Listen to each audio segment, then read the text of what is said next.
চেনা ছকের বাইরে বেরিয়ে মানুষকে চমকে দেওয়াটাই তেজ বেকারি সিগনেচার। সে স্বাদই হোক বা রোজকার জীবনে, সব দিক থেকেই যেন তেজ বেকারি এক ধাপ এগিয়ে। ঈশ্বরচন্দ্র বিদ্যাসাগর বিধবা বিবাহের প্রবর্তক ছিলেন। তার দেখানো পথেই তেজ বেকারি আজ নতুন মুখ।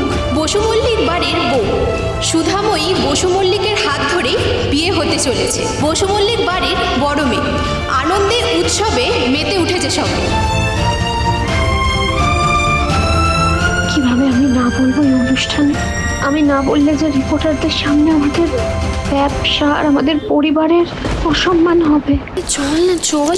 নিচে সবাই কত আনন্দ করছে, তুই আমার সাথে চল তো। আমার ভালো লাগছে না, আমাকে ছাড় না। আরে রেশমিদি দিদির বিয়ের আলতা উৎসব আজকে, সবাই আনন্দ করছে, তুই করবি না? আনন্দ? আনন্দ তো আমার না, আনন্দ তো তোর দিদির আর ডলি। তুই ওদের সবার মতো সবটা ভুলে গেলি। দেখ দেখ রেশমিদি, আমি জানি তুই আশুতোষ বাবুকে খুব পছন্দ করতিস, কিন্তু উনি তো দিদিকে ভালোবাসেন বল। আর তুই তো কত সুন্দর, কত ভালো ভালো ছেলে পেয়ে যাবি তুই। আজকে না হয় দিদির খুশির জন্য। তুই বিয়ে করে ভালো আছিস তো ডলি? ও বিচ্ছু তো তোকে পছন্দ করে না, তাই না? বিচ্ছু তো একজন স্মার্ট স্লিম ট্রিম মেয়েকে নিজের বউ হিসেবে চেয়েছিল, তাই তো? তাহলে তুই ওকে ছেড়ে দে না। সব কিছু এতটা সহজ না, বুঝলি ডলি?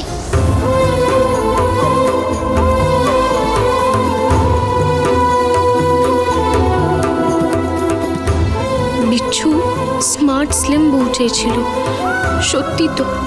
আমি ওর পাশে বেমানান, তবে কি আমি ভুল করেছি?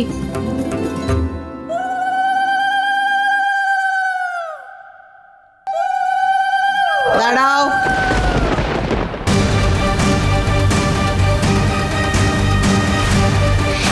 আমি জানতাম মা থাকতে এ বিয়ে কোনো দিন হতে দেবেন না।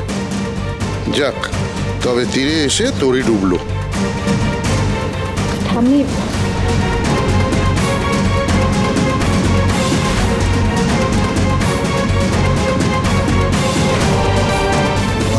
আমি দেখছি।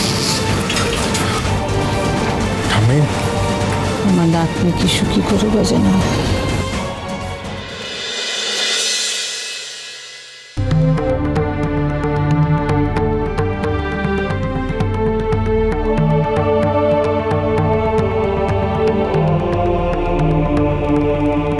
আমাদের বাড়িতে কোনো শুভ অনুষ্ঠান গজাননের আশীর্বাদ না নিয়ে শুরু হয় না।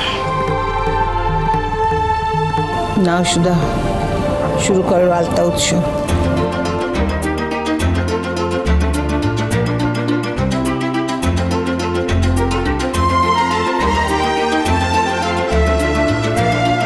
মা এই বিয়েটা মেনে নিল। শুভ বিবাহ সোম থেকে রবি প্রতিদিন রাত 10:30টায় স্টার জলসায় ও জিও হটস্টারে।